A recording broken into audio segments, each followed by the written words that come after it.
Telur merupakan salah satu makanan yang disukai oleh banyak orang.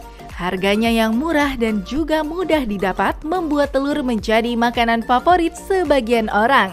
Memiliki kandungan protein yang tinggi, namun ternyata telur juga dianggap sebagai penyebab meningkatnya kolesterol. Benarkah? Lantas, amankah kuning telur dikonsumsi? Dan bagaimana cara memilih telur yang aman untuk dikonsumsi? Dokter spesialis gizi klinik Ferawati Sudarma akan memaparkannya untuk Anda di segmen kali ini. Selamat menyaksikan!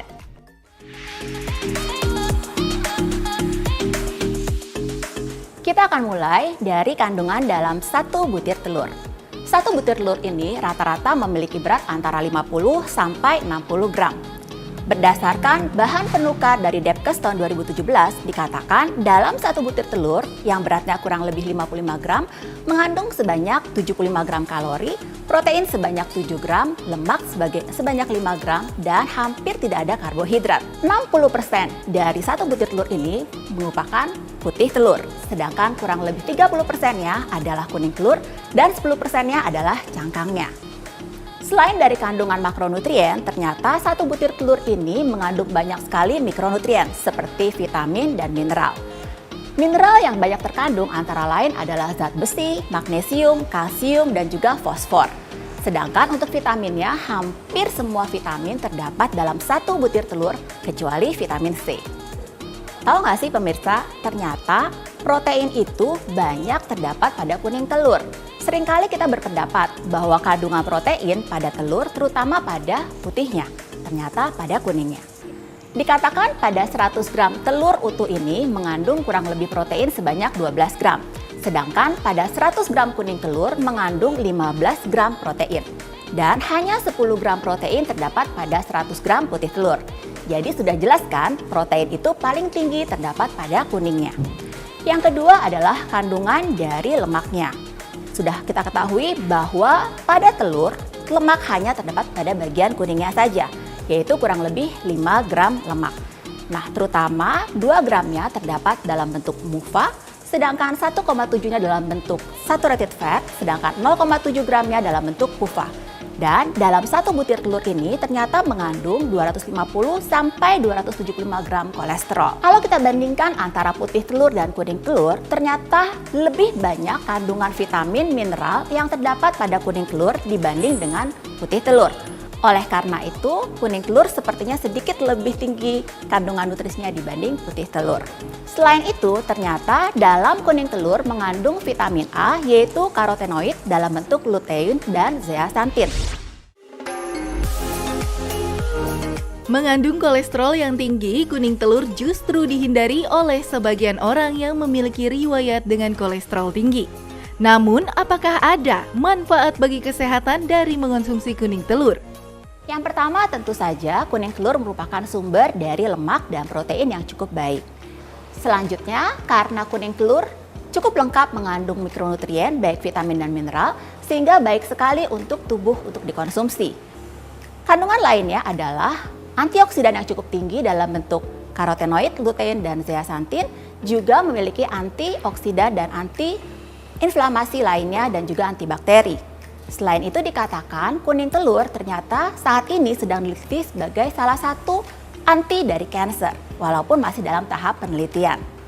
Salah satu jenis lemak yang cukup baik adalah kandungan PUFA-nya.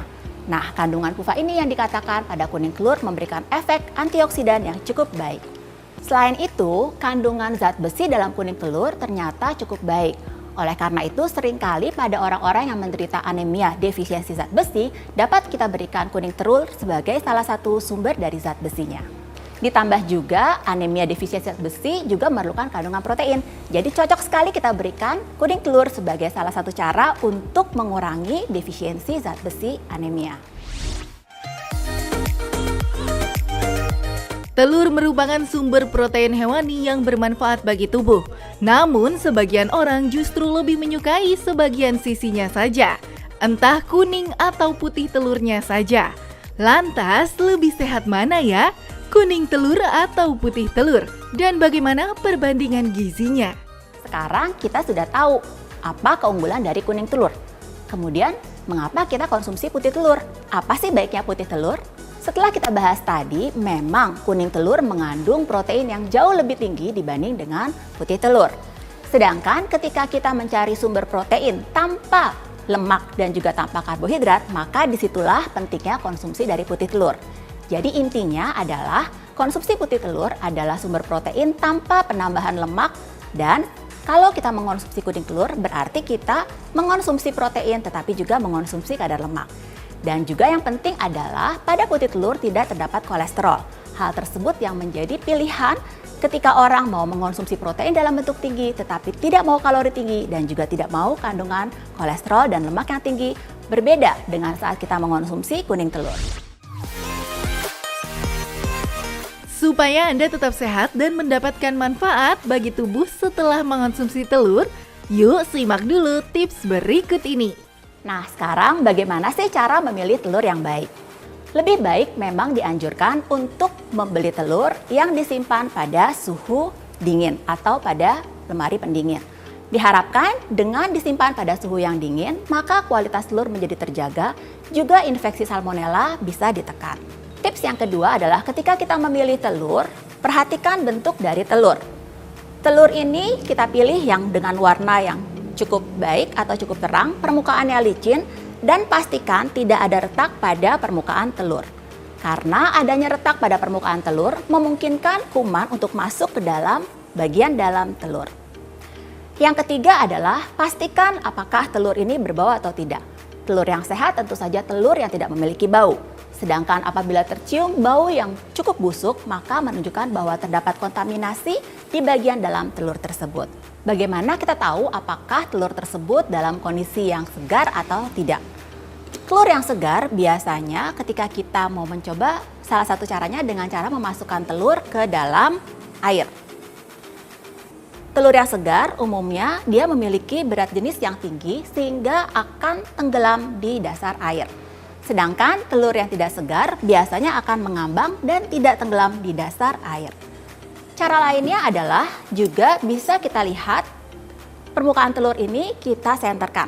Terdapat juga bagian yang kosong di bagian atas yang menandakan terdapatnya rongga atau cairan yang berlebihan karena terbentuk akibat penyimpanan yang terlalu lama.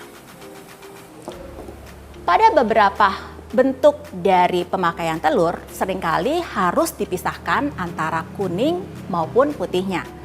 Salah satu cara yang sering digunakan adalah cara membuka telur secara langsung dengan menggunakan telur. Seperti ini, akan terbentuk pecahan atau retakan, maka kita buka secara perlahan.